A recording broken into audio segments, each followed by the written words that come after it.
everything speaks. Everything speaks. If you walk through life with a haphazard assumption that you're going to be able to craft the message all of your own choosing, life's going to be really uncomfortable, because there's somebody on here who was put off because they found out I was in ministry. I don't always lead with that. Mm-hmm. There's somebody on here who's a St. Louis Cardinals fan, so they're mad at the Chicago Cubs fan. There's somebody who's sober, who doesn't drink, and they see that. There's somebody trying to figure out what all the books are right there. There's somebody who wants to know where I've been and what stages I spoke on, and they're trying to figure out what that sign says. And it says, no one cares, work harder. They want to know what albums I listen to. They want to know what tool I shave my head with.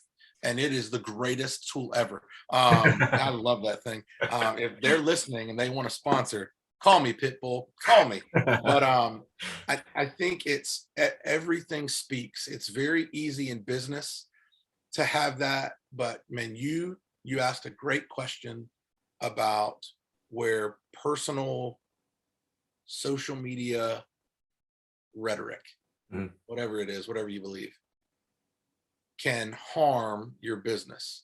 The reason you put that correlation in your brain is because deep down, you know, everything speaks. But I don't think we know the longevity of intentional and unintentional life. Had I been a little bit sillier on that stage you heard me on, would we be talking today? Would I have ever been invited back? If I had been a little more pointed about something I didn't like, as opposed to trying to speak to everybody else, who would I have caught or who would I have missed? It's daunting to think about everything speaks, but at the same time, it means I'm willing to own that I'm the bourbon guy, Cubs fan. I listen to albums. I have read all of these books. I have been there, and I do believe that, and I'm willing to own it. And if I'm willing to own it, then say it, then do it. But I think for a lot of people, we don't pay attention to, I think most of the time when we're embarrassed, when we get surprised, when we're disappointed, it's often because we didn't hear something about ourselves talking that other people heard. Mm-hmm. And if I knew what everybody was listening to, well, then I would say what they needed to hear. But since I don't know what everybody is listening to, they might be ignoring everything about me and paying attention to something in my office. Yeah. You know what I mean? And they might ignore everything I've said. So I want to make sure that I can live by what I'll lose when I say whatever it is that I'm saying, voluntarily or involuntarily. So I think in everything speaks to me is both the most convicting and exhilarating thing in the world. Because this is the longest I've ever done any kind of interview or talk where I didn't mention my wife. Go on Spotify and look me up. You'll hear me talk about my wife every other show. I'll talk about my kids because I'll fight everybody in the building for those 4 people. And I'm okay that everybody knows that.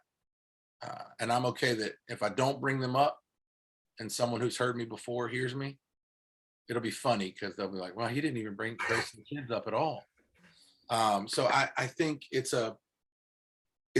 daunting that everything speaks. It's exhilarating that everything speaks, but it's incredibly intentional and incredibly authentic to know that what I'm trying to communicate to you, I'm trying to communicate to you with 10 things you can't even see.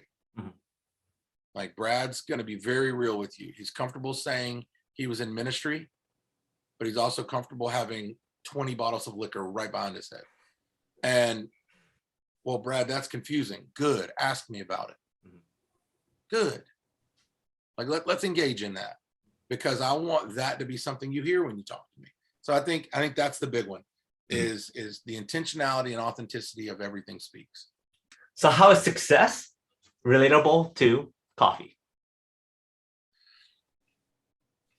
not everybody likes it. Not everybody likes it. And for a lot of different reasons. I think some people don't like success because they think it's a sign of a lack of integrity. I think some people don't like success because what comes with success doesn't sit well with your stomach.